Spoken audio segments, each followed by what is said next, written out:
तो स्वागत है आप सभी का। कैसे हो आप सब? बढ़िया होंगे, स्वस्थ होंगे, मजे में होंगे।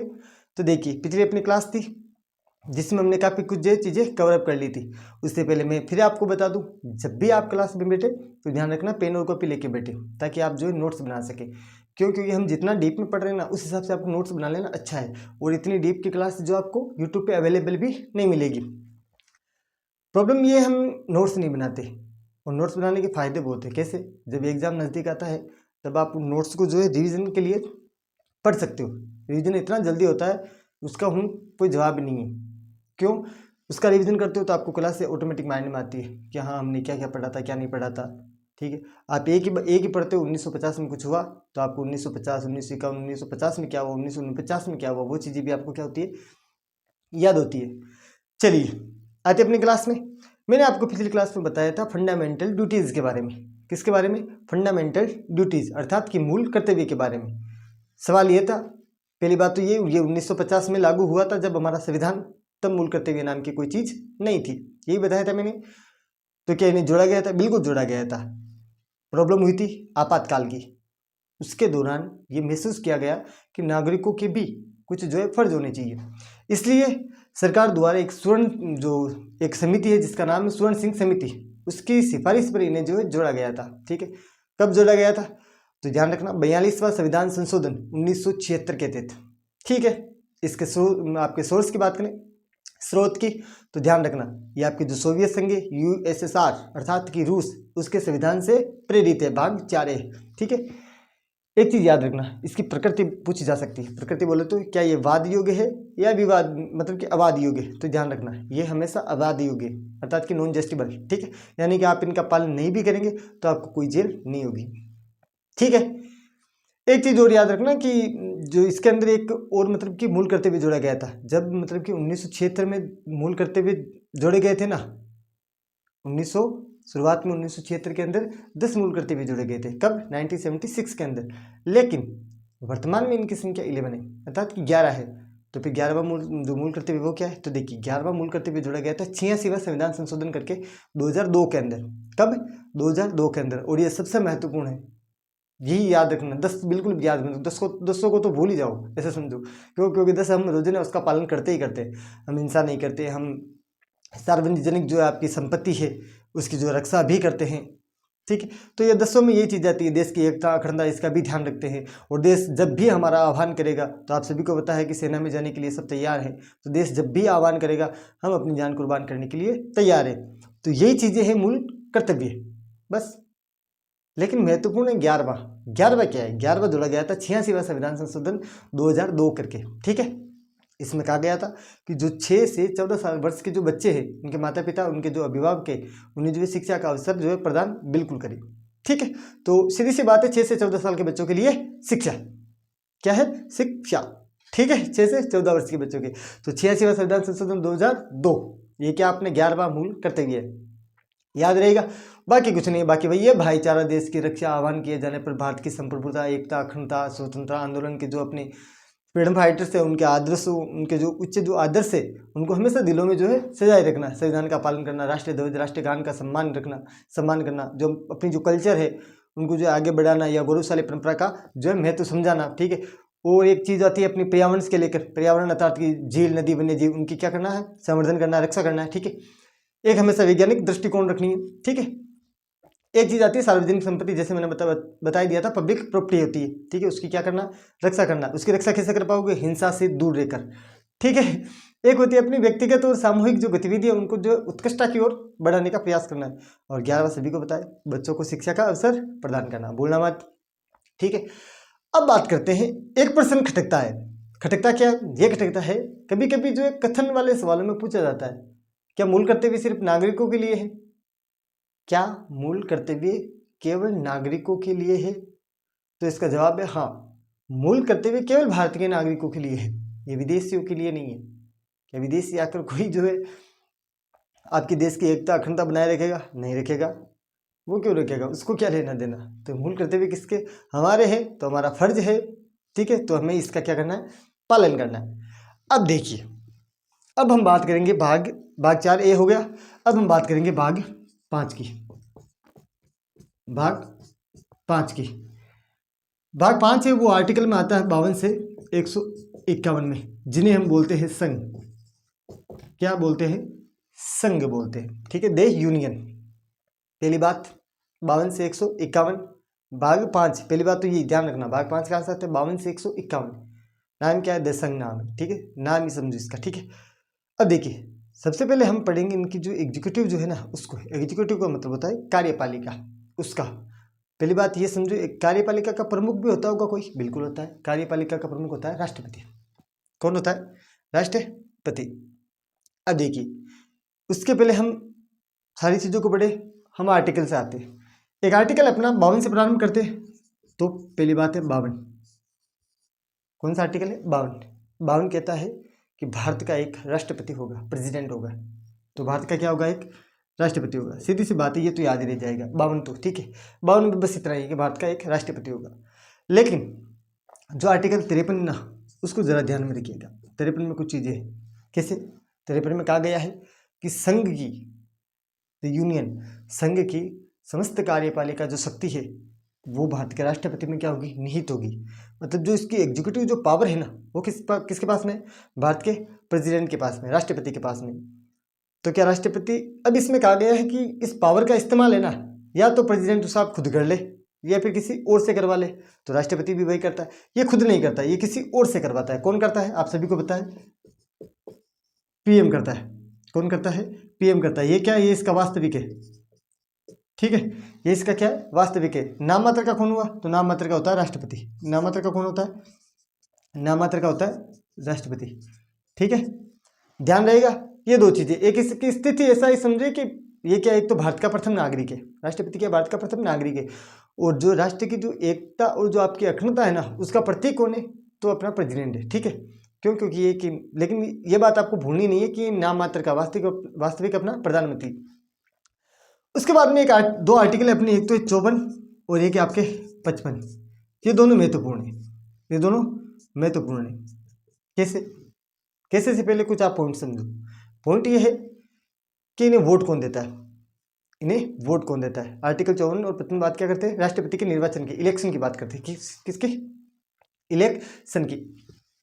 ठीक है, एक चीज आपको मैं इसमें और बता देता हूँ, ध्यान रखना। इसमें वोट कौन कौन कर सकते हैं? तो ध्यान रखना, संसद के दोनों सदस्य, संसद के जो दोनों सदन है ना आपके, वो पहली बात, संसद के दोनों सदन कौन से? संसद के सदन आते हैं, एक तो आती है आपकी राज्यसभा, एक आती है आपकी लोकसभा। ठीक है, राज्यसभा और लोकसभा, याद रहेगा। राज्यसभा और लोकसभा की जो आपकी निर्वाचित जो सदस्य होते हैं ना, राज्यसभा और लोकसभा के जो निर्वाचित सदस्य होते हैं, इनके निर्वाचित भी होते हैं और मनोनीत भी होते हैं, सदस्य होते हैं। ध्यान रखना, मैं राष्ट्रपति छोड़ रहा हूं एक बार के लिए, आपको दोनों चीज देखनी। मनोनीत, दो प्रकार के सदस्य होते हैं राज्यसभा के। राज्यसभा लोकसभा के कितने प्रकार के? 2 प्रकार के सदस्य होते हैं, एक निर्वाचित, एक मनोनीत। लेकिन इनको वोट कौन करता है? राष्ट्रपति के जो चुनाव होते हैं उनको वोट कौन करता है? तो ध्यान रखना, वोट हमेशा निर्वाचित करेंगे। जो आपके मनोनीत है वो बिल्कुल वोट नहीं करेंगे। तो अगर ये वोट भी नहीं करेगा तो मैं याद भी क्यों रखना और लिखना भी क्यों? तो चलिए इनको हटा भी देते हैं। जब ये वोट ही नहीं कर रहा है, इसका कोई अपने यहाँ मतलब भी नहीं है, तो मैं याद क्यों रखना? तो याद भी नहीं रखना, लिखना भी नहीं है। आप जरूर लिखना इसमें कि राज्यसभा और लोकसभा के जो निर्वाचित सदस्य होते हैं वो, जब इलेक्शन होता है, इलेक्टोरल कॉलेज होता है, उसको आपको ध्यान से समझना भी है, ध्यान रखना, भूलना नहीं है। इलेक्टोरल जो कॉलेज है आपको उसको बिल्कुल इलेक्शन को समझना है। तो संसद के दोनों सदन, राज्यसभा, लोकसभा, इनके जो निर्वाचित अर्थात कि इलेक्टेड जो सदस्य है वो वोट करते हैं, लेकिन जो मनोनीत सदस्य होते हैं वो वोट नहीं करते। एक चीज और याद रखना, राज्य की जो विधानसभाएं हैं उनके निर्वाचित सदस्य भी आते हैं। ठीक है, तीसरी चीज एक याद रखना, इसमें 2 केंद्र शासित प्रदेश है, एक तो अपनी होती है दिल्ली, एक होती है आपकी पुडुचेरी। ये दोस्त क्या है? Union territory.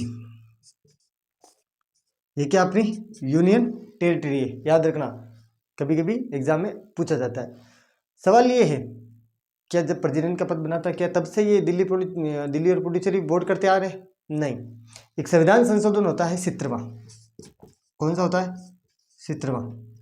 ठीक है, 70वां संविधान संशोधन होता है, वो होता है आपको 1992 में। कब होता है? 1992 में होता है। ठीक है, इसी के तहत ये जोड़ा गया था। अब बात करते हैं इनकी चुनाव की जो पद्धति है ना, वो कैसी है, चुनाव कैसे होता है। जो चुनाव होता है आपके एकल संगमणीय मत अर्थात कि अनुपातिक प्रतिनिधित्व प्रणाली, जिसे हम बोलते हैं सिंगल ट्रांसफरेबल वोट, या बोल सकते हो इसे आपके गुप्त मतदान। क्या बोल सकते हो, गुप्त मतदान। ठीक है, उसके बाद में एक आर्टिकल आता है अपना 55।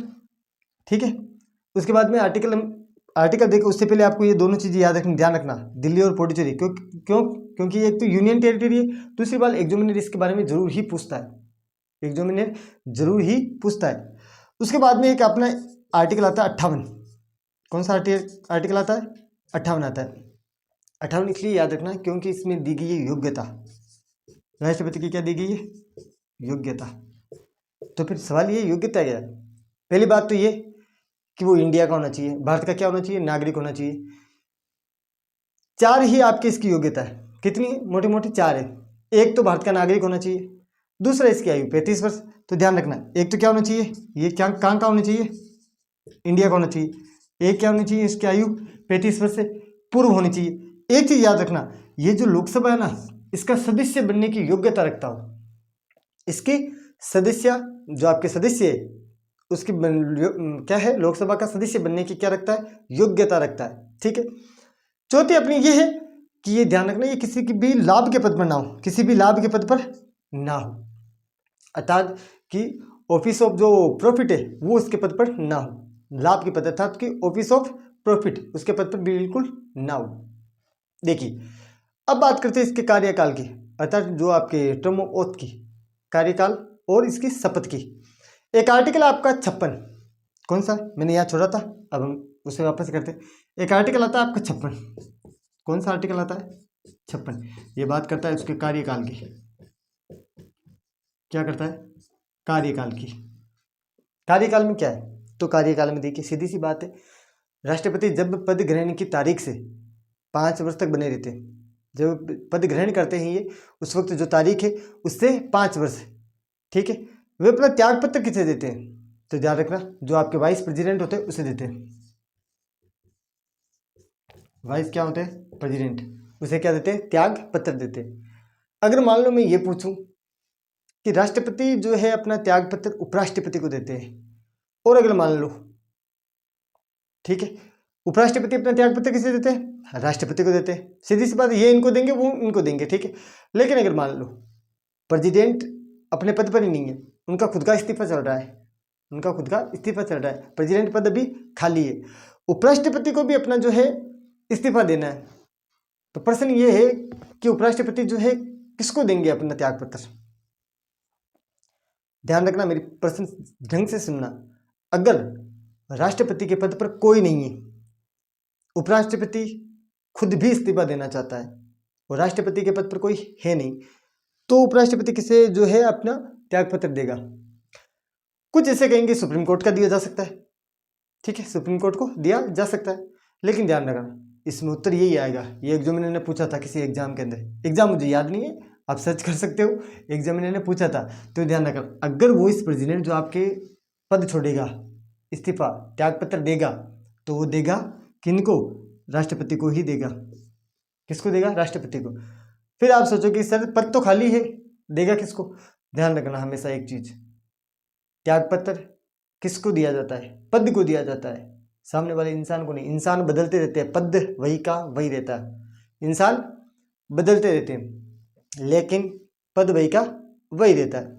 तो 56 बिल्कुल याद रहेगा कि पद ग्रहण करने से तारीख की 5 वर्ष तक ये जो है कार्यकाल करते हैं। ठीक है, और त्याग पत्र जो आपके उपराष्ट्रपति को देते हैं। फिर एक आर्टिकल आता है आपके 60, कौन सा आता है, 60 आर्टिकल कहता है कि राष्ट्रपति को शपथ कौन दिलाएगा, राष्ट्रपति को शपथ।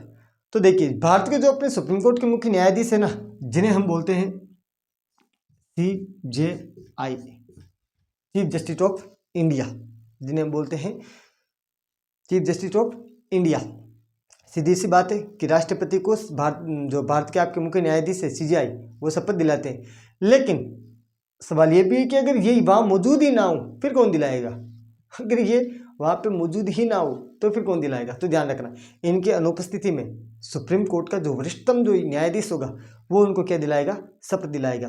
याद रहेगी, ठीक है। फिर एक आर्टिकल आता है आपके 61, कौन सा, 7 के बाद में कौन सा आएगा, 61। ये भी महत्वपूर्ण है, ध्यान रखना। अगर मान लो राष्ट्रपति संविधान का उल्लंघन करे, अगर राष्ट्रपति संविधान का उल्लंघन करे तो उन्हें भी हटाने के लिए प्रक्रिया रखी गई है, उन्हें भी हटाने की प्रक्रिया रखी गई है, जिन्हें हम बोलते हैं महाभियोग। क्या बोलते हैं, महाभियोग, ठीक है। अब देखिए ध्यान रखना इस प्रक्रिया को जरा, जो ये प्रक्रिया है इसको समझना आप, ठीक है। कभी कभी समझ में नहीं आती लेकिन ध्यान से सुनना। ये प्रक्रिया जो है संसद के किसी भी सदन, संसद के मैंने 2 सदन बताए, राज्यसभा लोकसभा पहली बार बताए थे आपको, ठीक है, पहले बता चुका हूँ। ये प्रक्रिया संसद के किसी भी सदन, लोकसभा या राज्यसभा, इन दोनों में शुरू की जा सकती है, लेकिन नोटिस देने के लिए 1/4, कितने, 1/4 नोटिस देने के लिए 1/4 जो आपके सदस्य उनके हस्ताक्षर होने चाहिए, ठीक है। और जो हस्ताक्षर के साथ साइन के साथ साथ 14 दिन पहले, कितने दिन, 14 डेज, ठीक है, 14 दिन पहले प्रेसिडेंट साहब को ये सूचित भी करना होगा कि भाई आपको ऊपर ये महाभियोग की प्रक्रिया हम ला रहे हैं, ठीक है। कितने दिन पहले, 14 दिन पहले नोटिस देने के लिए, कितने दिन, 1/4 सदस्यों को क्या चाहिए, हस्ताक्षर, साइन चाहिए, और 14 दिन पहले जो आपके राष्ट्रपति को सूचना भी देनी चाहिए। एक चीज याद रखें, सदन है ना, सदन के कुल बहुमत का कितना बट्टा हो सकता है, तो ध्यान रखना सदन का कुल होता है 2/3, ठीक है। कितना होगा, 2/3 से जो प्रस्ताव क्या होना चाहिए, पारित होना चाहिए। समझ में आ गई चीज, ठीक है। लेकिन ध्यान रखना आज तक भारत के किसी भी राष्ट्रपति पर महाभियोग नहीं लगा है, ठीक है। एक बार फिर मैं आपको 52 से जो आपके 61 है वो आपको सीधे बड़े बड़े मोटे मोटे तौर पर मैं बता देता हूँ। नंबर 1, 52 सीधी सी बात है, राष्ट्रपति होगा। 53 में उसकी कार्यपालिका शक्ति है। पहली बात तो इन्हें याद रखने की जरूरत नहीं, ये वैसे भी याद रह जाए, मोटे मोटे याद रखने हैं आपको, ठीक है। कुछ अनुच्छेद है जैसे कि एक तो 61वां याद रखना है, ठीक है। एक चीज आती है फिर अपने 54, 55 जिनमें मतलब इलेक्टेड की बात कर रहा है, इलेक्शन की बात कर रहा है, 58 के अंदर योग्यता की बात कर रहा है, सीधी सी बात है। तो ये चीज़ आपको क्या करनी है, याद करनी है। आर्टिकल आपके 56 सीधी सी बात है, त्यागपत्र की बात करता है, पदग्रहण की बात करता है, पदग्रहण याद रखना, ठीक है। 56 क्या करता है, कार्यकाल, सीधी सी बात है, 56 क्या है, कार्यकाल। तो 60 में क्या है, 60 में CGI शपथ दिलाते हैं राष्ट्रपति साहब को, ठीक है। 61 महाभियोग की प्रक्रिया है, क्या है, महाभियोग की प्रक्रिया। लेकिन हमें ये जानना होगा कि इसकी पावर्स क्या है, प्रेसिडेंट साहब के पास में कुछ पावर्स होगी। तो देखिए राष्ट्रपति के पास में कई शक्तियां हैं जिन्हें हम जो है एक एक जानकारी के तौर पर देखेंगे। एक तो होती है वो नियुक्ति करता है, उनके पास में नियुक्ति की शक्ति है, वो नियुक्ति किनकी करता है, एग्जामिनर कभी कभी पूछता है, तो ध्यान रखना। एक तो आपके जो भारत के PM है ना, इन्हीं की नियुक्ति करते हैं, किनकी करते हैं, भारत के PM की। फिर एक होता है राज्यपाल, कौन होता है, राज्यपाल। तो ध्यान रखना एक तो हो गया आपके PM, एक हो गया आपके राज्यपाल, ठीक है। इन दोनों सदस्यों की नियुक्ति। एक होता है आपके AG, अटॉर्नी ऑफ जनरल, ठीक है, उनकी क्या करता है, ये नियुक्ति करता है। तो AG याद रखना, एक तो अटॉर्नी ऑफ जनरल, ठीक है। एक होता है आपके CAG, ठीक है, ये शब्द आपको याद रखने हैं, ठीक है। और एक जो आपके जितने चुनाव आयुक्त है ना, चुनाव आयुक्त की क्या करता है, ये नियुक्ति करता है। इनके साथ साथ ध्यान रखना इनके पास में कुछ विधायी शक्तियां हैं, विधायी शक्तियां अर्थात कि जैसे कि संसद के सत्र को बुलाना, क्या बुलाना, संसद के सत्र। जो आपके संसद का सत्र है ना, संसद का सत्र, अगर इसका आर्टिकल भी पूछ ले तो आर्टिकल भी याद रखना 85, ठीक है। कौन सा, 85 है, ठीक है। तो ध्यान रखना एक तो ये संसद के सत्र को क्या करता है, बुलाता है। ऑर्डिनेंस क्या करता है, जारी करता है, अध्यादेश जारी करता है, ठीक है। एक चीज याद रखना, लेकिन जब संसद का सत्र नहीं चल रहा हो तो ये प्रयोग करता है आर्टिकल 123 का। किसका करता है, आर्टिकल 123 का करता है, ठीक है। तो संसद का सत्र बुलाना अनुच्छेद 85 और अध्यादेश ऑर्डिनेंस जारी करना आर्टिकल 123, जबकि संसद का सत्र नहीं चल रहा हो, ठीक है। इनके पास में कुछ सैन्य शक्ति है। सैन्य शक्ति यह है कि ये तीनों सेनाएं, ठीक है, तीनों सेनाओं का क्या होता है, सर्वोच्च सेनापति होता है, सुप्रीम कमांडर होता है ये, ठीक है। मुख्य चीज ये इनके पास में एक समाधान की शक्ति है, क्या है, समाधान की शक्ति है। अगर समाधान की शक्ति के बारे में पूछे तो आर्टिकल 72 के देते ही, कौन सी है, आर्टिकल 72 के तहत क्या इनके पास में समाधान की शक्ति है? वो क्या है कि आर्टिकल 72 के तहत प्रेसिडेंट किसी की भी सजा कम कर सकता है, पूरी तरह माफ कर सकता है, और मृत्युदंड जिसको लगा है मृत्युदंड, ठीक है, उसको भी क्या कर सकता है, ये माफ कर सकता है। समझ में आ गई बात। अब देखिए कुछ चीजें अपने राजस्थान की, इंडियन पॉलिटी के अंदर कुछ चीजें अपने राजस्थान की कभी कभी एग्जामिनर पूछता ना, वो पूछ लेता है, तो कुछ चीजें मैं आपको यहीं पे जो है प्रेसिडेंट के हिसाब से हम बात कर लेते हैं। जरा अपने राजस्थान में क्या हुआ है भारत के राष्ट्रपति के अकॉर्डिंग, क्यों उनका भी तो महत्वपूर्ण कार्य है राजस्थान में, तो वो क्या है, जरा फैक्ट की चीजें हैं वो आपको याद भी हो जाएगी और यहाँ लिखोगे तो और आसान हो जाएगा। जैसे कि मैं बात कर रहा हूँ कि राजस्थान में अभी तक जो है 4 बार राष्ट्रपति शासन लगा है। कितनी बार लगा है? 4 बार। जिले में बोलते हैं 1967, 1977। ये दो पहली बात तो आपको याद रखनी, ठीक है। पहली बात हम ये पढ़े ना, ठीक है, उससे पहले आपको याद रखना ये कौन से आर्टिकल के तहत लगता है, तो याद रखना वो लगता है आपके 356 के तहत। कौन सा आर्टिकल? 356, बिल्कुल नहीं भूलना है। तो 67, 77 एक लगता है आपके 1980 और एक लगता है आपके 1992। तो 67, 77, 80 और 92, ठीक है, इनके तहत क्या लगा है अपने राष्ट्रीय आपातकाल, ठीक है, राष्ट्रपति शासन लगा है। इन तारीखों और इन समय के जो राज्यपाल है उनके नाम भी आपको क्या करने याद रखना है, ठीक है। ये चीज आपको भूलनी नहीं है। 67, 77, 80 और 92 एग्जामिनर राजस्थान में पूछता है। अब हम बात करेंगे जरा भारत के और मतलब कि राष्ट्रपति हमने पढ़ लिया है, अब हम बात करेंगे प्रेसिडेंट के बारे में। जो आपके वाइस प्रेसिडेंट है जिन्हें हम बोलते हैं भारत का उपराष्ट्रपति, तो जो आपके वाइस प्रेसिडेंट है उनको आपको याद रखना है। उनकी चीजें महत्वपूर्ण यही है, अगर 62 पे राष्ट्रपति खत्म होता है तो 63 पे ध्यान रखना वाइस प्रेसिडेंट प्रारंभ हो जाता है। 63 पर प्रेसिडेंट प्रारंभ हो जाता है। तो 63 में यही कहा गया है कि भारत का एक क्या होगा,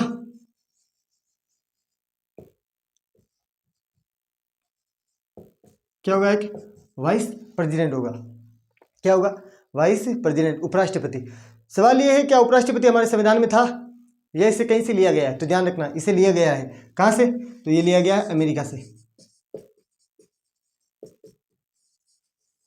कहां से? अमेरिका के संविधान से क्या ये प्रेरित है, ठीक है, वहीं से लिया गया है।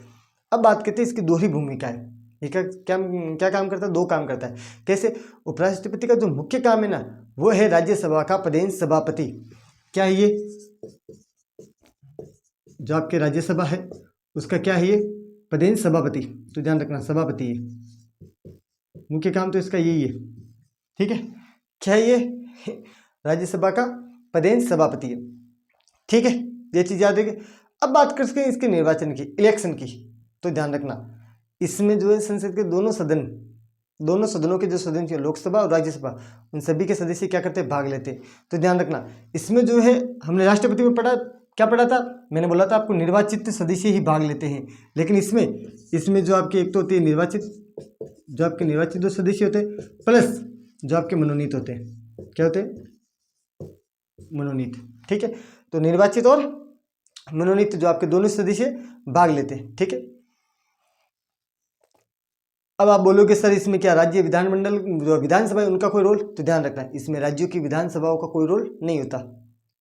यही राष्ट्रपति के चुनाव से बड़ा अंतर है, बाकी सेम ही आ रहा है। एक तो ये नहीं आ रहा है, क्यों? क्योंकि इसमें मनोनीत वाला आ रहा है, उसमें मनोनीत नहीं आ रहा है। उसमें दिल्ली पुडुचेरी है, विधानसभाओं के सदस्य भी भाग लेते हैं, लेकिन इसमें नहीं लेते, ठीक है। अब बात कर लेते हैं इसकी योग्यता की। योग्यता वही है 35 वर्ष की आयु।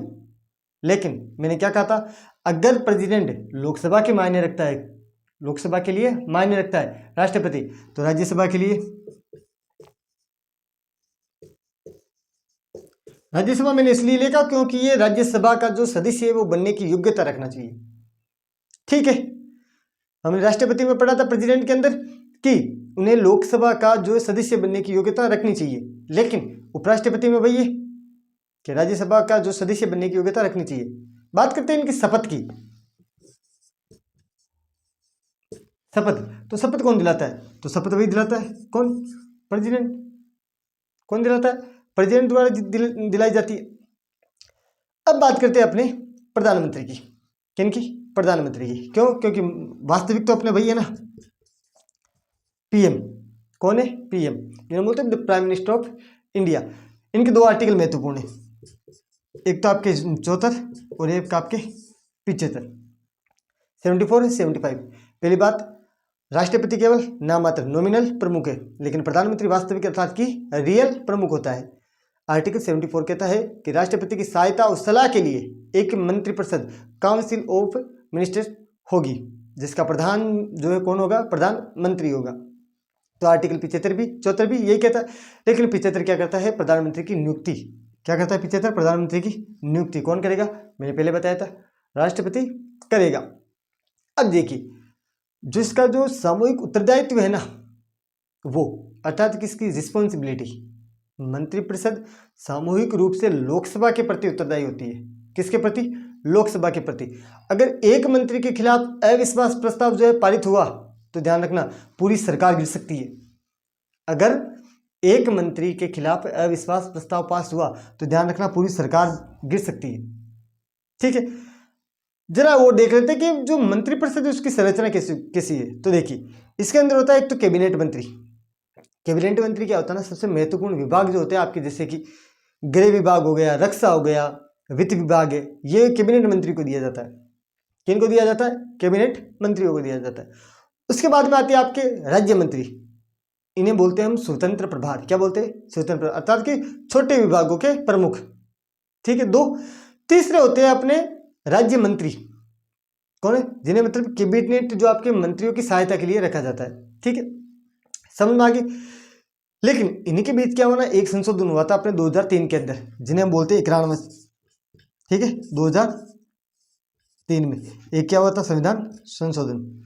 ठीक है, उसमें क्या किया गया था कि मंत्रिपरिषद की जो कुल संख्या है ना, मंत्रिपरिषद की कुल संख्या, लोकसभा के सदस्य, उनके संख्या, लोकसभा के जितने सदस्य हैं उनके संख्या की 15% से अधिक नहीं हो सकती। कितनी नहीं हो सकती? कथन करने वाले सवालों में यही आता है। कितनी? 15%। तो याद रखना, मंत्रिपरिषद की कुल संख्या लोकसभा की कुल सदस्य संख्या के 15% से अधिक नहीं हो सकती। ठीक है, भारत के महत्वपूर्ण पद के बाद में जैसे राष्ट्रपति होगा, जो आपके प्रेसिडेंट हो गया, वाइस प्रेसिडेंट हो गया, पीएम हो गया, उसके बाद में एक शख्स आता है जिन्हें हम बोलते हैं अटॉर्नी ऑफ जनरल। क्या बोलते हैं? Attorney of general. ये कौन सी बला है? इस बला का नाम है भारत का महान्यायवादी। क्या नाम है? भारत का महान्यायवादी। ये नाम याद रखना आपको। क्या बोलते हैं इसे? भारत का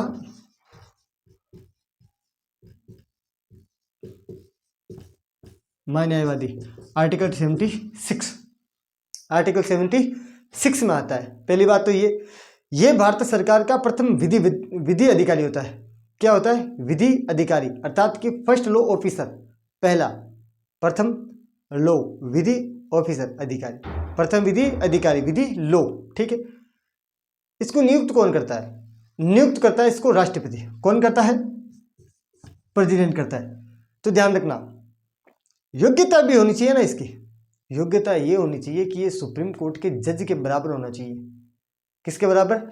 एससी के जज के बराबर। ध्यान रहेगी, सुप्रीम कोर्ट के जज के बराबर। इसके पास में एक विशेष शक्ति है कि ये संसद के किसी भी सदन में बोल सकता है। अटॉर्नी ऑफ जनरल, आपके जो जनरल है महान्यायवादी, उसमें आपको ये चीज़ें याद रखनी है। क्यों? मैंने पहले बोला था, एग्जामिनर अभी जो जिस हिसाब से चल रहा है ना, कथनी और कारण उसके हिसाब से, तो इसकी एक विशेष शक्ति है कि ये किसी भी संसद में, वह संसद के किसी भी सदन में बोल सकता है, कार्यवाही में भाग भी ले सकता है, लेकिन उसे वोट नहीं दे सकता। तो ध्यान रखना, ये क्या नहीं कर सकता? वोट नहीं दे सकता। ऐसे याद रह जाएगा, लेकिन इनकी क्या जरूरत है ना। तो वोट नहीं दे सकता, सीधी सी बात है। ठीक है, तो आपके एजी के बाद में एक सबसे बड़ा पद आता है जिन्हें हम बोलते हैं सीएजी। क्या बोलते हैं? सीएजी। आप बोलोगे सर ये कौन सी बला है? इस बला को बोलते हैं हम भारत का नियंत्रक एवं महालेखा परीक्षक। क्या बोलते हैं? भारत का नियंत्रक एवं महालेखा परीक्षक। और इसके हम आर्टिकल की बात करें, ये आर्टिकल में आता है 148। कौन से आर्टिकल में आता है? 148, 148। इसे क्या प्राप्त है? इसे जो है सार्वजनिक धन का संरक्षक कहा जाता है। क्या कहा जाता है? सार्वजनिक धन का संरक्षक, ठीक है, अर्थात कि गार्जियन ऑफ पब्लिक पर्स। इसे क्या कहा जाता है? Guardian of public purse. इसका काम क्या है? ये काम करता है केंद्र और राज्यों, इन दोनों के जो खाते हैं ना, खाते, उन खातों को जो ऑडिट, अर्थात कि मतलब कि जांच करना, क्या करता है? ये खातों की जांच करता है। राज्य और जो केंद्र के आपके खाते हैं, ठीक है, उनको क्या करता है? जांच करता है। समझ में आ गई बात? 148 CAG है, भारत का जो आपके नियंत्रक महालेखा परीक्षक है, जो क्या करता है? गार्डियन ऑफ पब्लिक पर्स, क्या इसको कहा जाता है? सार्वजनिक धन का संरक्षक, ठीक है। काम क्या है इसका? केंद्र और राज्यों के खातों की ऑडिट अर्थात की जांच करता है। कार्यकाल तो ध्यान रखना, इसके कार्यकाल आपको याद रखने, इसको जो है 6 वर्ष की है। कितनी? 6 वर्ष। या तो ये 6 वर्ष तक पूरा रह सकता है, या जो है 65 वर्ष।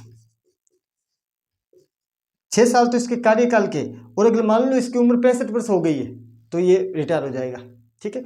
तो 6 वर्ष या 65 वर्ष की आयु, इनसे जो भी पहले हो। समझ में आ गई बात? दोनों चीजें आपको क्या करनी है? याद रखनी है, ठीक है। एक मेरा ये भी सवाल है, आप कमेंट में बताना, राजस्थान से अब तक कोई भी व्यक्ति प्रधानमंत्री के पद पर पहुंच सका है? ये मुझे जरूर बताना, ठीक है। कई नाम है, आप मुझे बता सकते हो, बताना मुझे जरूर। और जो उपराष्ट्रपति, उनके पद पर राजस्थान के कौन कौन हैं जो पहुंच चुके हैं, वो भी बताना, ठीक है। अब देखिए, इसके बाद में हम बात करेंगे जरा अपनी जो पार्लियामेंट है उनके बारे में, जो अपनी भारतीय जो संसद है उनके बारे में, ठीक है। संसद के जो आर्टिकल है वो भी आपको याद रखने हैं। क्यों? क्योंकि आर्टिकल जो बहुत फैले हुए हैं, ठीक है। और पार्लियामेंट आपको याद भी होनी चाहिए, ये आपको बिल्कुल भी याद रखनी, ध्यान रखना। CAG आता है 148 के अंदर, ठीक है। PM आता है 7475 के अंदर, ठीक है। एक अटॉर्नी ऑफ जो है आपके जनरल है, भारत का मान्य न्यायवादी, ठीक है, आर्टिकल 76 के तहत। ये भी आपको क्या करना है? याद रखना है। समझ में आ गई बात? ठीक है। अब चलिए हम चलते हैं अपने पार्लियामेंट के बारे में, भारत की जो संसद है उन्हें देखते हैं, ठीक है। मतलब कि जहां कानून बनते हैं वह सिस्टम कैसा काम करता होगा, ठीक है। तो ध्यान रखना, हम बात कर रहे हैं संसद की। किसकी? संसद की। आर्टिकल देखो आप, 79122, आर्टिकल 79122, 122 गुणिया से 122। ये क्या है? संसद को हम बोलते हैं जहाँ, मतलब कि हम देखेंगे कि जहाँ बैठते लोग हैं, जहाँ कानून बनते हैं, वो सिस्टम कैसा होगा। तो देखिए, पहली बात तो संसद 79 में कौन आता है? संसद आती है। 79 में कौन आती है? संसद आती है। एक सवाल है, कई बार पूछा जाता है कि संसद किससे मिलकर बनी है? संसद किससे मिलकर बनी है? तो ध्यान रखना, एक चीज हमेशा याद रखना, कई बार आता है तो संसद जो है 3 जो आपके अंग है उनसे बनी है। किनसे बनी है? 3 अंग। तीनों अंग आपको याद है, लेकिन अगर आपके माइंड में नहीं है ना तो नहीं आएंगे। याद है आपको, मैं खुद बता रहा हूँ, आपको याद है। संसद के 3 अंग होते हैं। 3 कौन से? एक होता है प्रेसिडेंट अर्थात कि राष्ट्रपति, एक होता है राज्यसभा अर्थात कि काउंसिल ऑफ स्टेट, एक होती है लोकसभा जिन्हें बोलते हैं हाउस ऑफ द पीपल, ठीक है। तो राष्ट्रपति, राज्यसभा और Lok Sabha, president, council of state और हाउस ऑफ द पीपल, 3 है। तीनों आपको याद थी, लेकिन क्या है ना, आए नहीं, इसलिए कभी कभी हो जाता है, ठीक है। तो संसद के कितने अंग है? 3 अंग है। ये उसी से बनकर क्या बनी है? संसद बनी है। एक चीज और याद रखें, राष्ट्रपति संसद के किसी भी सदन का सदस्य नहीं होता। राष्ट्रपति संसद के किसी भी सदन का सदस्य नहीं होता, फिर भी वे सदन का अभिन्न अंग है। सवाल ये क्यों? क्योंकि बिना उसके साइन के, बिना उसके हस्ताक्षर के कोई भी बिल कानून नहीं बन सकता। कानून तभी बनेगा जब राष्ट्रपति अपने सिग्नेचर करेगा, इसलिए उसको बोला जाता है संसद का अभिन्न अंग। अब आप कुछ लोग ये भी सोच रहे हैं कि सर संसद का अभिन्न अंग कैसे? तो इसलिए है वो, क्योंकि वो जब तक वो हस्ताक्षर नहीं करेंगे। हमने क्या पढ़ा था पिछली बार जब राष्ट्रपति पढ़े थे कि वो भारत का नागरिक होता है, एकता और अखंडता का प्रतीक है वो, इसलिए, ठीक है। तो जब तक वो हस्ताक्षर नहीं करेगा तब तक कोई भी बिल जो है कानून नहीं बन सकता, ठीक है। 779 पता आपको, समझ में आ गया? 79, ठीक है। अब बात करते हैं आर्टिकल 80 के बारे में। 79 से चलेंगे तो हम बात करते हैं आर्टिकल 80। 80 क्या है? 80 में हम बात करते हैं राज्यसभा की। किसकी? राज्य संसद है। पहली बात तो ध्यान रखना, 79 से 1 to 2 से क्या है? संसद है, लेकिन आर्टिकल 80 में है राज्यसभा। क्या है? राज्यसभा। राज्यसभा को हम बोलते क्या है? इसे हम बोलते हैं अपर हाउस। क्या बोलते हैं, क्या बोलते हैं, अपर हाउस। सीधे लिख लो UH, अपर हाउस।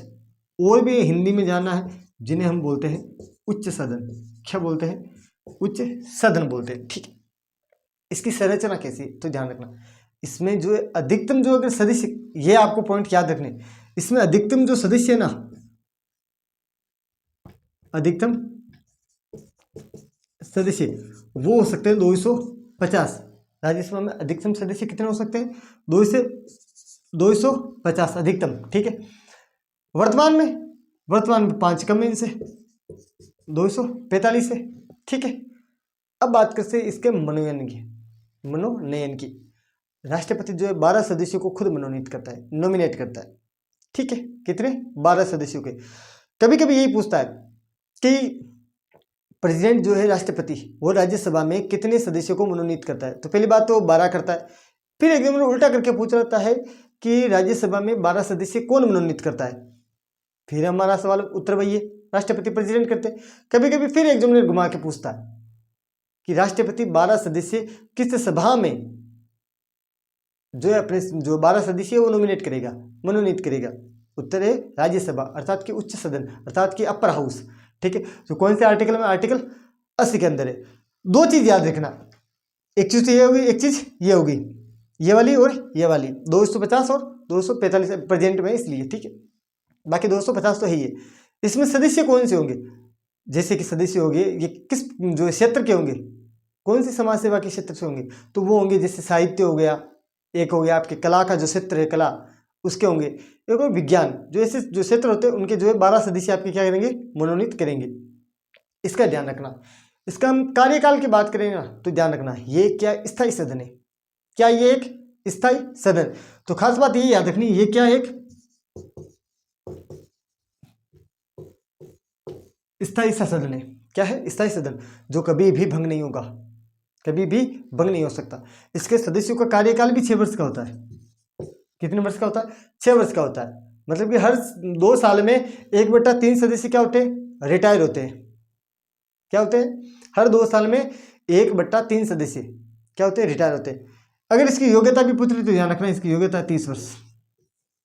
अगर आपको सदस्य बनना है तो योग्यता क्या है, 30 वर्ष है।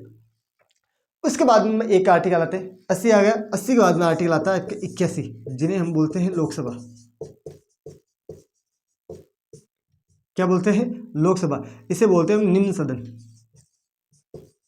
क्या बोलते हैं, निम्न सदन बोलते हैं। ठीक है, जिन्हें बोलते हैं लोअर हाउस।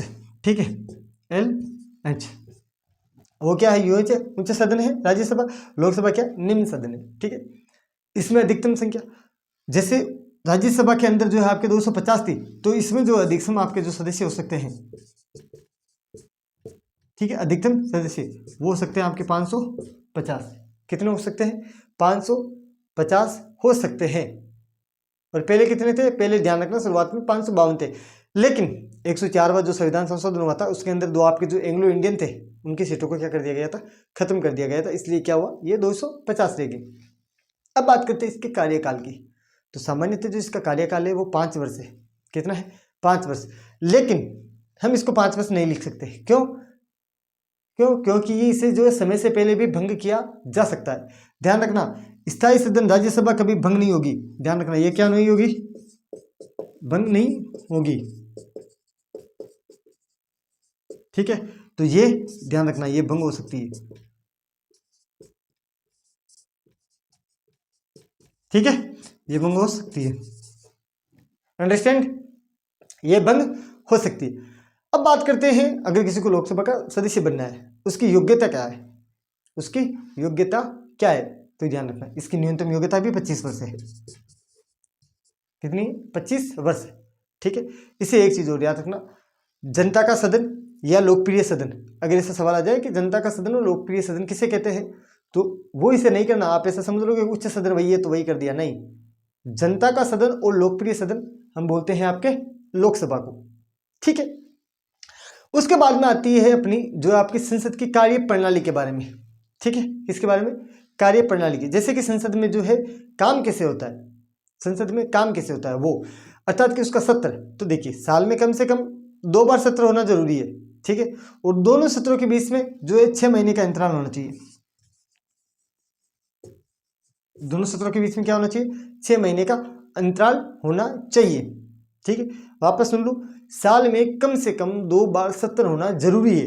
2 सत्रों के बीच में 6 महीने से ज्यादा का जो अंतर नहीं होना चाहिए। 6 महीना लास्ट है। ठीक है, आमतौर पर कितने होते हैं? 3 सत्र होते हैं।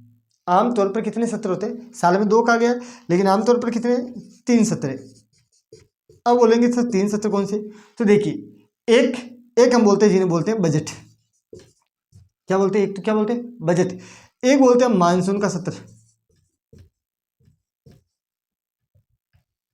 ये क्या बोलते हैं? मानसून का सत्र। ठीक है, तीसरा होता है अपना शीतकालीन सत्र। कौन सा होता है? शीतकालीन।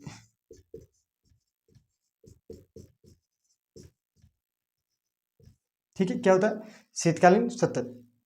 इसके एक कोरम होता है। क्या होता है? कोरम, जिसे हम बोलते हैं गणपूर्ति।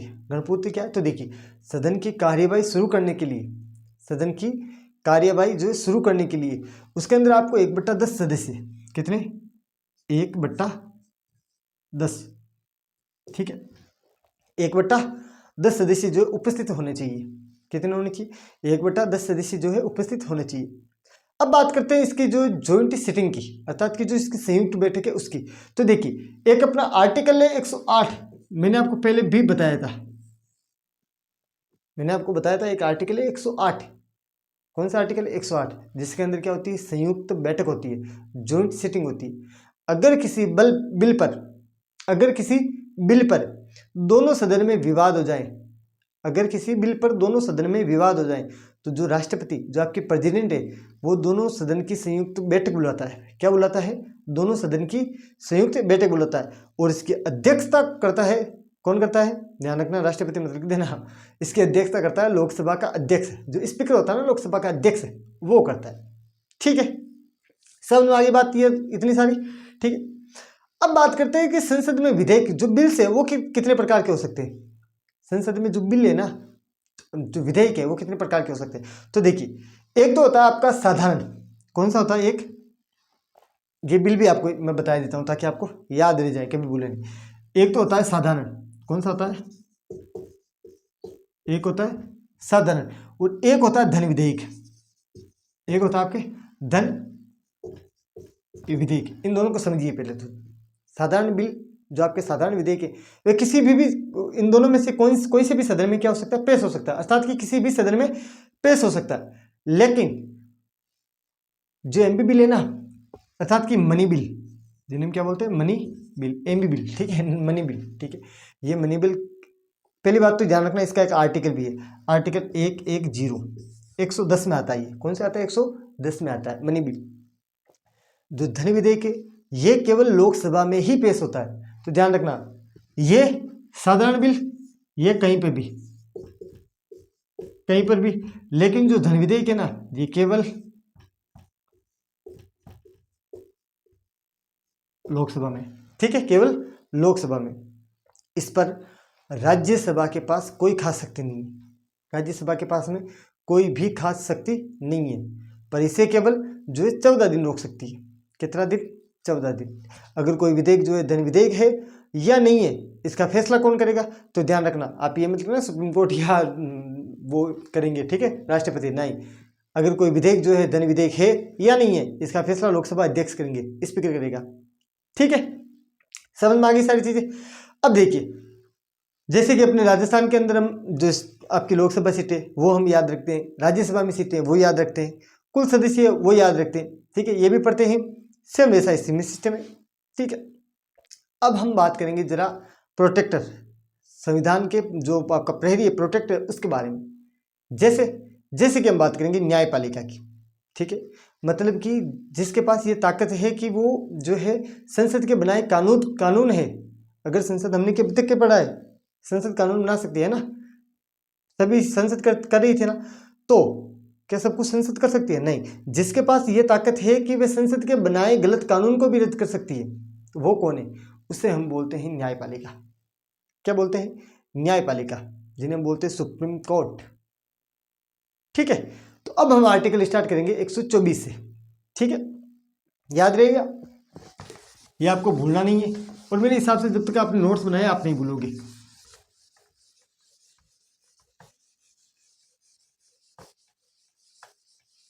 तो ध्यान रखना, तीनों शर्त जो आपके सत्र है वो याद रखना है, ठीक है। कितने महीने का अंतराल नहीं होना चाहिए, तो 6 महीने का अंतराल, उससे ज़्यादा नहीं होना चाहिए। 6 महीने के अंदर अंदर जो है 3 बैठ वैसे हो ही जाती है वो तो, ठीक है। बजट वाला याद रखना, मानसून है आपके, और एक शीतकालीन, तीनों हो गए। अब देखिए उसके बाद में आती है अपनी न्यायपालिका, जिन्हें हम बोलते हैं सुप्रीम कोर्ट, ठीक है। आर्टिकल की बात करें तो ध्यान रखना, ये आर्टिकल 124 से 147, ठीक है। आर्टिकल कितने, 124 से 147। पहले समझिए, भारत की जो न्यायपालिका है, भारत की जो न्यायपालिका है वो एक ही करते हैं, क्या है, इंटीग्रेटेड है, अर्थात कि एक ही करते हैं। इसका मतलब क्या है, इसका मतलब है कि सबसे ऊपर सुप्रीम कोर्ट है, सबसे ऊपर सुप्रीम कोर्ट है, उसके नीचे हाई कोर्ट है, उसके नीचे जिला अदालत है, ठीक है, याद रहेगा। सुप्रीम कोर्ट, सुप्रीम कोर्ट के बाद में क्या आती है आपकी हाई कोर्ट। हमारे लिए दो सबसे महत्वपूर्ण है, हमारे लिए दो सबसे, हालांकि महत्वपूर्ण तो सभी है, लेकिन हम एक एक करके, ठीक है, चल ही रहे हैं, लिंक बाय लिंक चल रहे हैं, फ्लो फ्लो में चल रहे हैं, कोई दिक्कत है नहीं। तो हम पढ़ते पहले, सबसे पहले भारत के सर्वोच्च जो न्यायालय है सुप्रीम कोर्ट, उसे पढ़ते हैं, ठीक है। सुप्रीम कोर्ट प्रारंभ होता है आपके आर्टिकल 124 से। किससे होता है, आर्टिकल 124 से क्या होता है, सुप्रीम कोर्ट प्रारंभ होता है। आर्टिकल 124 कहता है भारत का एक सर्वोच्च न्यायालय होगा, अर्थात कि एक सुप्रीम कोर्ट होगा, क्या होगा, सुप्रीम कोर्ट होगा।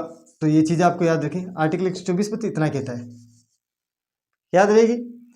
अब बात करते हैं इसी में कहा गया जजों की संख्या। तो देखिए अगर हम वर्तमान दृष्टि से देखें, जैसे कि 34 जज हैं, ठीक है, जैसे कि, लेकिन इस 34 में भी आपको याद रखना है, जिसे हम 34 को 34 पूरा नहीं लिखते, हम लिखते हैं 1 + 33 = 34। क्यों, क्योंकि एक होता है, वो होता है मुख्य न्यायाधीश, जिसे हम बोलते हैं CJI, ठीक है, क्या बोलते हैं, CJI बोलते हैं, याद रहेगा। और 33 जो है वो अन्य न्यायाधीश होते हैं। सवाल ये, इनकी नियुक्ति कौन करता है, तो देखिए सुप्रीम कोर्ट के जजों की नियुक्ति करता है प्रेसिडेंट, राष्ट्रपति करता है। और यहाँ जो है एक सिस्टम, जो इलेक्शन सिस्टम लिया जाता है, जिसे हम बोलते हैं कोलेजियम सिस्टम, क्या बोलते हैं, कोलेजियम सिस्टम, ये उसी से चलता है, ठीक है। जिसमें कि मुख्य न्यायाधीश और 4 वरिष्ठ जो जज हैं वो क्या करते हैं, सरकार को नाम भेजते हैं, ठीक है। उन्हीं के आधार पर राष्ट्रपति क्या करते हैं, नियुक्ति करते हैं। समझ में आ गई, मतलब कि जो आपके मुख्य न्यायाधीश और जो 4 वरिष्ठ जो जज हैं वो सरकार को क्या करते हैं, नाम भेजते हैं कि आप इनको जो है बनाइएगा, ठीक है। फिर राष्ट्रपति इनमें से बनाते हैं। समझ में आ गई। अब बात करते हैं इसकी क्वालिफिकेशन की, सुप्रीम कोर्ट का जज बनने के लिए क्या क्या चाहिए। तो देखिए फर्स्ट बात, वो भारत का नागरिक हो, ये तो आपको सभी में ही याद रखना है। एक चीज आपको और याद रखनी है कि वो हाईकोर्ट में कम से कम 5 साल तक जज रहा हो, हाईकोर्ट में लगभग 5 वर्ष क्या हो, 5 साल तक क्या हो, जज, ठीक है, 5 साल तक जज रहा हो। एक इसी मोहरे कि किसी भी हाईकोर्ट के अंदर वो आपके जो किसी भी हाईकोर्ट के अंदर 10 साल के लिए वकालत, ठीक है, एडवोकेट रहा हो, ठीक है, वकालत की है उसने 10 साल तक, कम से कम 10 साल तक वकील एडवोकेट रहा हो। या फिर जो है आप ऐसा समझ लो, अगर आपके पास में ये नहीं है तो आप ये काम कर सकते हो, जो अपना जो प्रेसिडेंट है ना, क्या है अपना जो प्रेसिडेंट, जो आपके राष्ट्रपति है, कौन है, जो आपके राष्ट्रपति है, उनकी नज़र में आप केवल एक सम्मानित जो विधिवेता, ठीक है, वो बन जाओ, ज्यूरिस्ट बन जाओ, लिख जाओगे आप, ठीक है। तो सीधी सी बात है, भारत का नागरिक हो, किसी मतलब कि हाई कोर्ट के अंदर जो कम से कम 5 साल तक जज रहा हो, और किसी भी हाई कोर्ट मतलब कि सॉरी हाई कोर्ट के अंदर मतलब कम से कम 10 साल के लिए आपको क्या होना, वकील होना चाहिए, एडवोकेट रहा हो, ठीक है। एक योग्यता और इसकी चौथी कि वो राष्ट्रपति की नज़र में एक सम्मानित विधिवेता हो, क्या हो, विधिवेता, लॉ का नॉलेज हो उसे। समझ में आ गई। अब बात करते हैं इसके कार्यकाल की। तो देखिए सुप्रीम कोर्ट का जो जज है वो 65 वर्ष की आयु तक रहता है। कितने वर्ष की आयु, 65 वर्ष की आयु तक रहता है, ठीक है। उसके पद पर क्या करता है, बना रहता है। 65 वर्ष की आयु जो है अधिक होती है वो क्या हो जाएगा, रिटायर हो जाएगा। और जिस हिसाब से अभी चल रहा है उस हिसाब से 60 वाले आते हैं, 5 वर्ष पहले ही वो तो क्या हो जाते हैं, रिटायर हो जाते हैं। अभी तक तो 60 वाले भी नहीं आए, कुछ तो ऐसे हो जाता है कि 63 की उम्र में लगाओ, 65 की उम्र में रिटायर, ठीक। हटाया कैसे जा सकता है? तो देखिए, जजों को हटाना बहुत मुश्किल है, हटा नहीं सकते आप जजों को हटाना। पहली बात तो बहुत मुश्किल है। कैसे? क्योंकि इन्हें संसद द्वारा जो है विशेष बहुमत होता है, उसको पारित करना होता है, एक प्रस्ताव पारित होता है, उसके बाद में राष्ट्रपति द्वारा इन्हें क्या कर दिया जाता है? हटा दिया जाता है। लेकिन केवल दो आधार पर।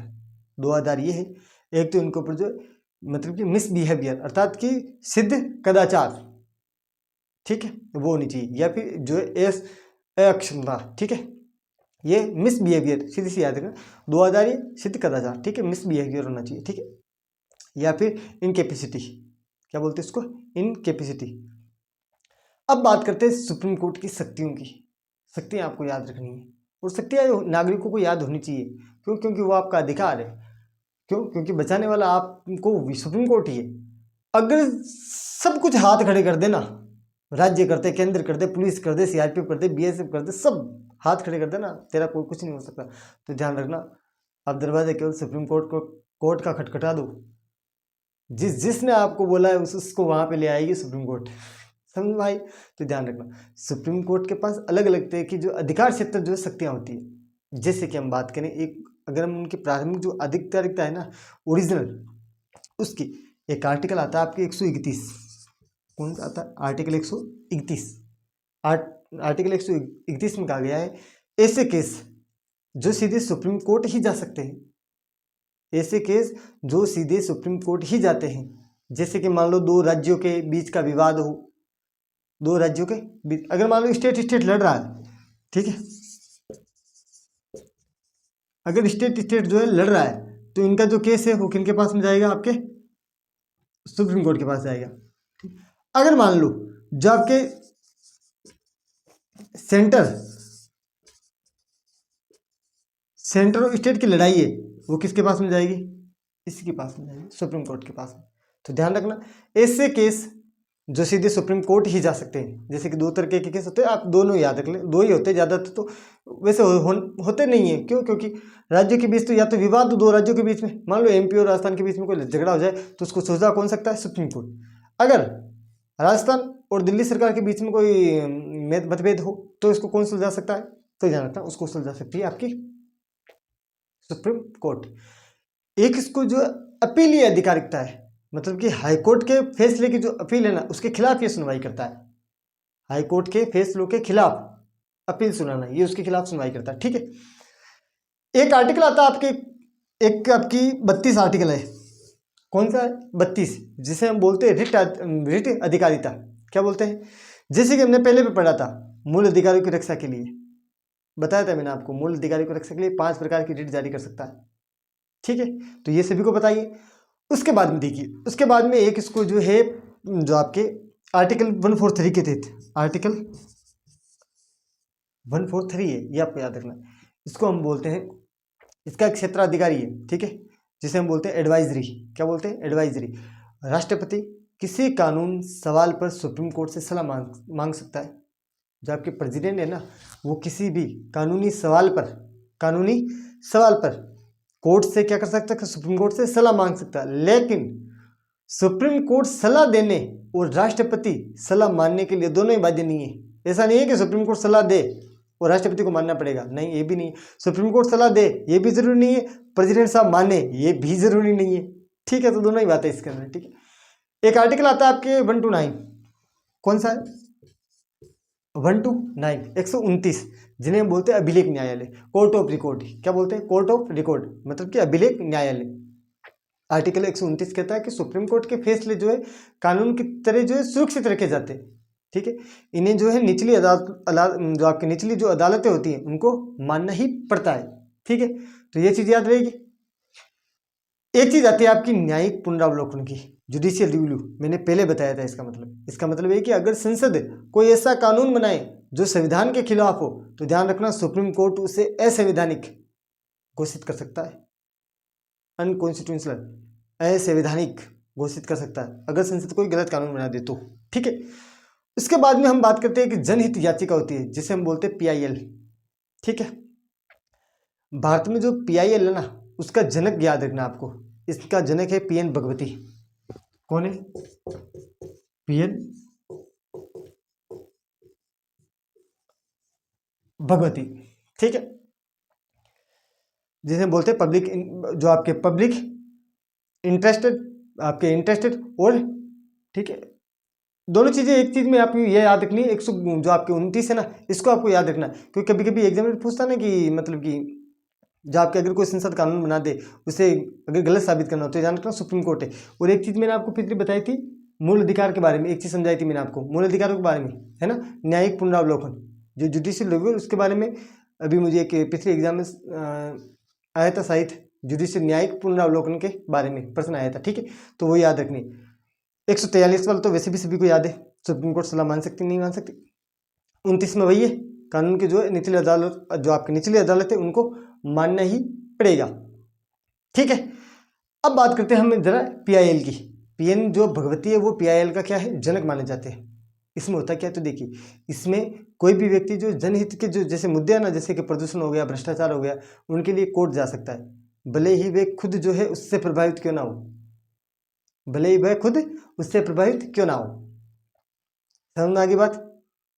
अब देखिए, अब जरा हम बात करते हैं एक अपने शख्स से, राजस्थान में अगर हम बात करें तो एक शख्स है जिन्हें हम बोलते हैं न्यायमूर्ति आर.एम. लोढ़ा, ठीक है, आर.एम. लोढ़ा, जो आपके राजस्थान से क्या रहे, दिग्गज जो है जज रहे हैं, ठीक है। राजस्थान हाईकोर्ट के अगर कोई मुख्य न्यायाधीश है, आप उन्हें मुझे जरूर बताना प्रेजेंट में, वर्तमान में कौन है। और हमारे राजस्थान से जो है राष्ट्रपति के पद और आपके, मैंने क्या बोला था अभी, जज, वो कौन बने वो भी मुझे जरूर बताना, ठीक है, ये आप मुझे कमेंट में जरूर बताना।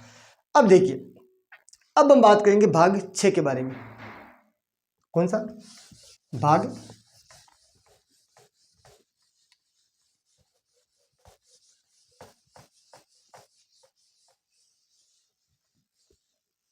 भाग 6, जिन्हें हम बोलते हैं राज्य सरकार। क्या बोलते हैं, द स्टेट्स, अर्थात कि राज्य सरकार।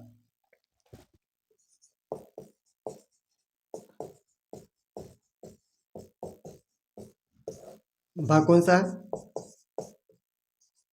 भाग है आपका 6, ठीक है। तो भाग 6 राज्य सरकार, ठीक, इनकी बात करते हैं। मतलब कि केंद्र में जैसे राष्ट्रपति होता है वैसे राज्य में राज्यपाल होता है, जिन्हें हम इंग्लिश में बोलते हैं गवर्नर। क्या बोलते हैं, गवर्नर। इनके टोटल आर्टिकल है ना वो 152 से शुरू होते हैं और 237 तक चलते हैं, ठीक है। ये क्या है, ये इनकी क्या आर्टिकल है, ठीक है। जैसे केंद्र में राष्ट्रपति प्रेसिडेंट, राज्य में गवर्नर अर्थात कि राज्यपाल। अब देखिए, इसमें हम शुरुआत में बात करेंगे राज्य की कार्यपालिका, राज्य की कार्यपालिका जिससे कि राज्यपाल, उसका जो क्या होता है संवैधानिक हम स्थिति बता देता हूँ मैं आपको। जो आप एक आपके आर्टिकल 153, उसमें क्या गया है, कहा गया है कि प्रत्येक राज्य का एक राज्यपाल होगा, ठीक है। 153 में क्या आपके क्या कहा गया है, तो 153 में क्या गया है, 153 राज्य का क्या होगा, राज्यपाल, ठीक है। एक चीज और याद रखना, 7वां संविधान संशोधन हुआ था 1956 के अंदर, इसमें बोला गया दो या दो से अधिक, दो या दो से अधिक जो आपके राज्य है ना उनमें एक ही क्या हो सकता है, राज्यपाल हो सकता है। समझ में आ गई बात। प्रत्येक राज्य के लिए एक राज्यपाल होगा, लेकिन 7वां संविधान संशोधन 1956 द्वारा यह तय किया गया कि एक ही व्यक्ति दो या दो से अधिक राज्यों का राज्यपाल भी हो सकता है, ठीक है। आर्टिकल 154 में कहा गया है उसकी कार्यपालिका,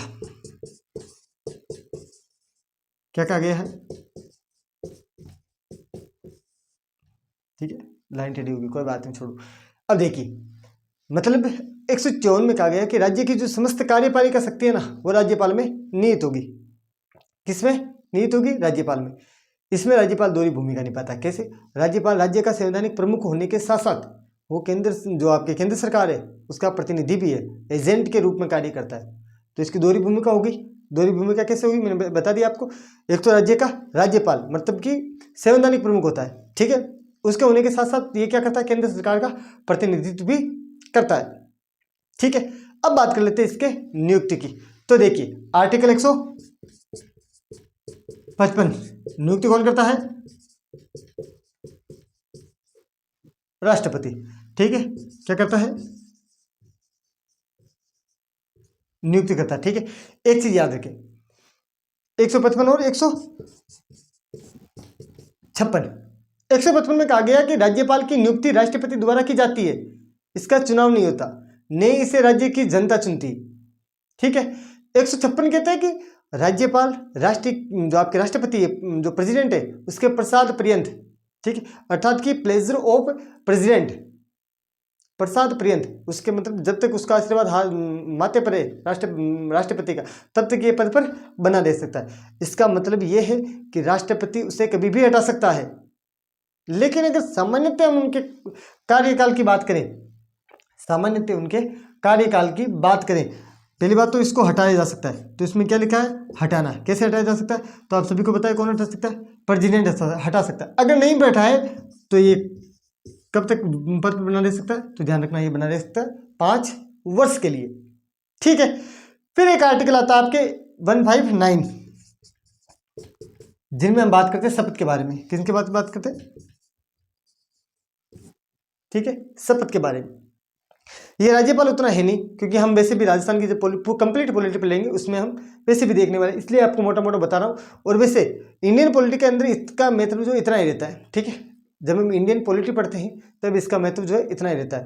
क्यों, क्योंकि हम इंडियन पॉलिटी लेकर चल रहे हैं, जिनमें हम महत्वपूर्ण डेटा जो है कवर करने वाले हैं, और मेरे हिसाब से पूरा हो जाएगा वो। ठीक है, अब देखिए, राज्यपाल को शपथ जो है आपके जिस राज्य का जो आपके उच्च न्यायालय होगा, हाईकोर्ट होगा, वहाँ का मुख्य न्यायाधीश दिलाता है। जैसे राजस्थान, तो राजस्थान का हाईकोर्ट जोधपुर का जो मुख्य न्यायाधीश होगा हाईकोर्ट का, वही क्या करेंगे, राज्यपाल को क्या करेंगे, शपथ दिलाएंगे। तो सीधी सी बात है, आर्टिकल 159 जिसमें बात की गई है शपथ की, कौन दिलाएगा, तो यह ध्यान रखना, आपके हाईकोर्ट का मुख्य न्यायाधीश दिलाएगा। फिर वही बात कि अगर मुख्य न्यायाधीश जो है अवेलेबल ना हो, किसी कारण से बाहर गए हो, घूमने गए हो, तबियत डाउन हो, तो उसी न्यायालय का वरिष्ठतम जो न्यायाधीश होगा वही दिलाएगा। वही राष्ट्रपति वाली बात है। ठीक है, उसके बाद में जैसे कि हमने एक आर्टिकल छोड़ा था यहाँ पे 157, कौन सा छोड़ा था, 157। इसमें क्या है, इसमें इसकी योग्यता है, क्या है, इसमें क्या है, इसकी योग्यता है, वही है भारत का नागरिक, इंडिया। ठीक है, 35 वर्ष की आयु। ठीक है, एक चीज और याद रखना कि ये जो है वे संसद, या तो संसद या विधानसभा या संसद, इनका सदस्य ना हो, दोनों का भी सदस्य ना हो, और किसी भी लाभ के पद पर तो हो ही नहीं सकता, होना ही नहीं है, वरना तो बन ही नहीं सकता। अब हम बात करते हैं राज्यपाल की शक्तियों के बारे में, पावर्स ऑफ गवर्नर। तो देखिए, राष्ट्रपति और जो आपके राज्यपाल है, उसकी शक्तियों को जो है हमें तुलना करके पढ़ना जरूरी, इनकी शक्तियों को जो है तुलना करके पढ़ना जरूरी है। कैसे, अगर हम इनकी शक्तियों की बात करें ना, तो देखिए, मुख्यमंत्री जो आपके सीएम की नियुक्ति कौन करता है, राज्यपाल करता है। पहली कार्यपालिका शक्ति इसकी यही है कि ये जो है मुख्यमंत्री जो आपके सीएम होता है उसकी क्या करता है, नियुक्ति करता है। लेकिन मुख्यमंत्री की सलाह पर ये अन्य मंत्रियों की क्या करता है, नियुक्ति करता है। अब जरा हम जैसे कि हम और कंप्लीट राज्य में बात करें, तो एक बार मैं आपको ये बता दूं, जैसे अपने सभी स्टेट में होती है, जैसे कि अपने राजस्थान में एक आरपीएससी, किसकी, आरपीएससी का जो अध्यक्ष है, उसके सदस्य, उनके जो आपके अध्यक्ष है, उनकी नियुक्ति भी कौन करता है, राज्यपाल करता है। ठीक है, पर याद रखना आरपीएससी जो ना, ध्यान रखना ये शब्द आरपीएससी सब स्टेट में अलग अलग है। ठीक है, यूपीपीएससी होगी, ठीक है, सारे स्टेट में अलग अलग है। जैसे एमपी में एमपीपीएससी होगी, सब में है। इनके सदस्यों को, अध्यक्ष को लगाएगा कौन, राज्यपाल। पर ध्यान रखना, इन्हें हमेशा हटा केवल कौन नहीं सकता है, केवल प्रेसिडेंट। ये शक्ति केवल उन्हीं के पास में है, आप इन्हें हटा नहीं सकते, लगा सकते हो आप, हटा नहीं सकते। ठीक है, ये क्या है, इसकी कार्यपालिका शक्ति है।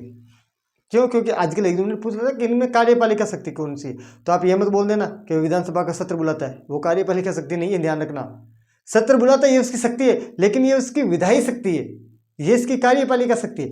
कार्यपालिका शक्ति और विधायी शक्ति दोनों में अंतर है। वो सत्र बुला सकता है और वो सत्र चल रहा है या नहीं चल रहा है। ठीक है, जो ऑर्डिनेंस जारी करता है, तो ये सारी शक्तियाँ ये किस में आ गई, विधायी में आ गई। लेकिन अगर कार्यपालिका शक्ति पूछे तो ध्यान रखना, इसमें यही है कि वो सीएम की नियुक्ति करता है, उसी की सलाह पर मंत्रियों की नियुक्ति करता है। लोकसभा जैसे कि राजस्थान में लोकसभा आयोग है, उसकी क्या करता है, अध्यक्ष और जो सदस्यों की नियुक्ति करता है। ठीक है, ये चीज आपको याद रखनी। लेकिन उन्हें केवल हटा कौन सकता है, राष्ट्रपति हटा सकता है। विधायी शक्तियों के अंदर कुछ चीजें, जैसे कि ये विधानसभा का सत्र बुलाता है, और यही जो है विधानसभा का सत्र न चल रहा हो, अगर मान लो विधानसभा का सत्र, जो आपके सत्र ही नहीं चल रहा हो, तो ये एक ऑर्डिनेंस जारी करता है आर्टिकल 213 के तहत।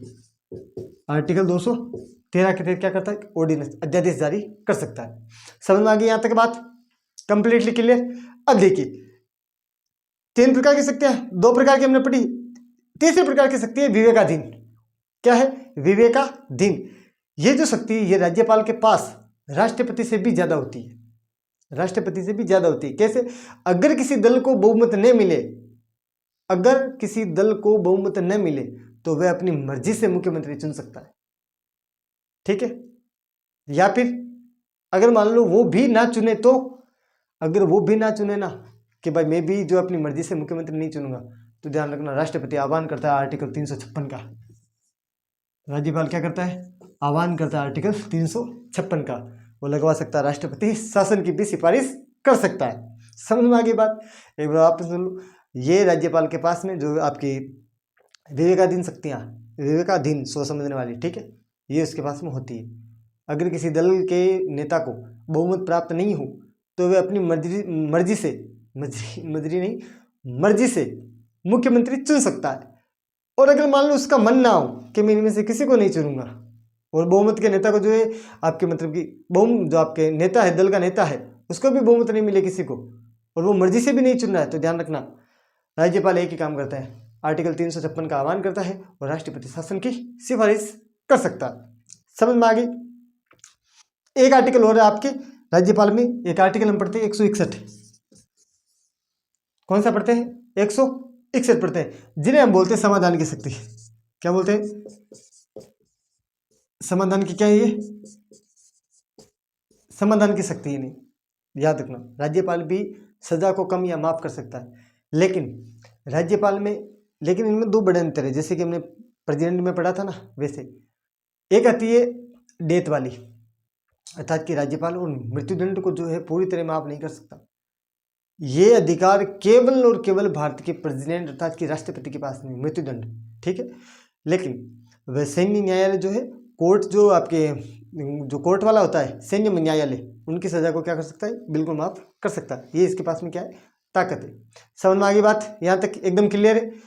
ठीक है, जैसे कि एक तो अगर आप स्टेट की तैयारी करो तो स्टेट में आपको याद होना चाहिए प्रथम राज्यपाल, जैसे राजस्थान में हुए थे अपने गुरुमुख निहाल सिंह, जो आपके 1956 में बने थे। कितने बने थे, 1956, गुरुमुख निहाल सिंह। एक चीज आपको हमेशा याद होनी चाहिए, आपके संबंधित राज्य का जो राज्यपाल है उसका कार्यकाल, सार्वधिक राज्य का कार्यकाल कितना हुआ। तो देखिए, जैसे अपने सार्वधिक जो राज्य का जो अपने राज्यपाल रहे थे वो गुरुमुख निहाल सिंह रहे थे। जैसे कि हमारे राजस्थान में महिला राज्यपाल है, ठीक है, जिन्हें हम बोलते हैं प्रतिभा देवी सिंह जी पाटिल, जो कि बाद में भारत की राष्ट्रपति भी बने थे। इनके अलावा भी जैसे मार्गरेट आल्वा हो गई, अपनी प्रभा राव है, ये क्या अपनी राजस्थान की राज्यपाल दे चुकी है। कुछ ऐसे भी सकते हैं जिनकी पद पर रहते हुए मृत्यु भी हो सकती है, जैसे कि दरबारा सिंह थे जिनका निधन हो गया था, जो कि राज्यपाल के पद पर थे, पद पर रहते हुए उनकी मृत्यु हुई थी। निर्मल चंद्र जी जैन है, उनकी भी मृत्यु हुई थी। ठीक है, प्रभा राव जी, उनकी भी मृत्यु हुई थी।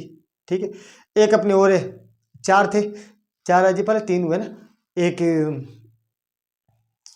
आपके एस के सिंह, क्या नाम है, एस के सिंह, वो भी आपके क्या है, मतलब कि उनकी भी क्या हुई थी, आपके निधन हो गया था उनका भी। ठीक है, मृत्यु, आपके पद पर रहते हुए मृत्यु हुई थी। समझ में आ गई बात। अब देखिए, यहां तक अपनी क्लास कंप्लीट हो चुकी है। ठीक है, राज्यपाल।